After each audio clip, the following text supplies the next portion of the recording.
Subscribe कीजिए हमारे YouTube channel रोशन उम्मती को और इस बेल आइकन को दबाना ना भूलें। और रोज नया इस्लामिक वीडियो देखने के लिए शुक्रिया। तो सबसे पहले तो आप सभी को एडवांस में रमजान के मुबारक महीने की बहुत बहुत मुबारकबाद। आपका दिल करे तो आप भी हमें कमेंट बॉक्स में रमजान की मुबारकबाद लिख सकते हैं। आज के इस वीडियो में हम आपको 5 ऐसे लोगों के बारे में बताने वाले हैं जिनकी हर दुआ अल्लाह की बारगाह में 100% कबूल होती है। यानी कि 5 लोग अल्लाह से जो भी कुछ मांगते हैं इनको यकीनन जरूर मिलता है। मतलब कि इनकी कोई भी दुआ अल्लाह की बारगाह में रद्द नहीं होती है। इनकी कोई भी दुआ हो अल्लाह की बारगाह में ठुकराई नहीं चाहती है। साहिल 5 लोगों की दुआ कबूल हो या फिर देरी से कबूल हो मगर होती जरूर है। कुरियर में मेरे मन से नहीं कह रही हूँ, इनके बारे में हदीस शरीफ में मौजूद है। इसलिए आज का ये वीडियो आप सभी के लिए बहुत ही खास है। आप इसको आखिर तक जरूर देखें और मेहरबानी करके शेयर भी कर दें ताकि और भी लोगों के पास भी वीडियो पहुंच जाए। तो चलिए दोस्तों शुरू करते हैं। नंबर 1, मजलूम की दुआ। दोस्तों सबसे पहला सेक्टर मजलूम इंसान, यानी कि जिस इंसान पर जुल्म किया गया हो, जिस इंसान को सताया गया हो, जिस पर कोई सितम किया गया हो, ऐसा इंसान अगर किसी की हक में कोई दुआ करता है या किसी के लिए बद्दुआ कर दी, अल्लाह ताला की बारगाह में ऐसे इंसान की दुआ कबूल होती है। चाहे फौरन कबूल हो या फिर देरी से कबूल हो, मगर ऐसे इंसान की दुआ जरूर कबूल होती है। इसलिए प्यारे दोस्तों, कभी भी किसी इंसान पर कोई जुल्म सितम मत करना। अगर कभी उसके मुंह से आपके लिए कोई बद्दुआ निकल गई तो आपके साथ साथ पूरा खानदान तबाह और बर्बाद हो जाएगा। इसलिए हमेशा मजलूम इंसान की दुआ लेने की कोशिश करना। कभी भी ऐसे इंसान की बद्दुआ मत ले लेना। ये बुखारी शरीफ में मौजूद है। नंबर 2, वालिदैन की दुआ।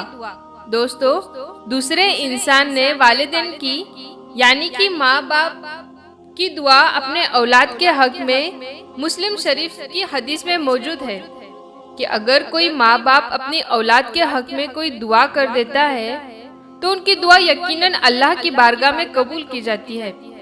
चाहे उनकी दुआ फौरन कबूल होती हो या फिर देरी से होती हो, मगर उनकी दुआ अल्लाह की बारगाह में 100% कबूल होती है। इसलिए प्यारे दोस्तों, अगर आपके माँ बाप जिंदा है, इस दुनिया में मौजूद है, तो आप जरूर उनकी दुआ लिया करें। आप दिन में 10 दफा उनसे कहा करें कि आपके हक में दुआ करें। यानी कि आप अपने माँ बाप की दुआ बार बार लेने की कोशिश करें। इंशाल्लाह आप कामयाब हो जाओगे। नंबर 3, मुसीबत ज़दा इंसान। दोस्तों तीसरा इंसान मुसीबत ज़दा इंसान, यानी कि जिस इंसान पर कोई मुसीबत की आफत आ गई हो। अब आपको मालूम है कि ये मुसीबत भी कई तरह की होती है।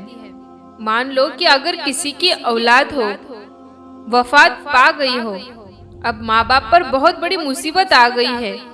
ऐसे में अगर वो किसी के हक में दुआ कर दी तो अल्लाह ताला ऐसे मुसीबत ज़्यादा इंसान की दुआ को अपनी बारगाह में कबूल फरमा लेता है। ये तो हमने मिसाल के तौर पर आपको एक ही मुसीबत बताई है। इस तरह से अगर किसी भी कोई मुसीबत या आफत आता है तो ऐसे किसी मुझे बताए, इंसान की दुआ अल्लाह की बारगाह में कबूल की जाती है। क्या बुखारी शरीफ में हदीस में मौजूद है। नंबर 4, रोजेदारी की इफ्तारी में की गई दुआ।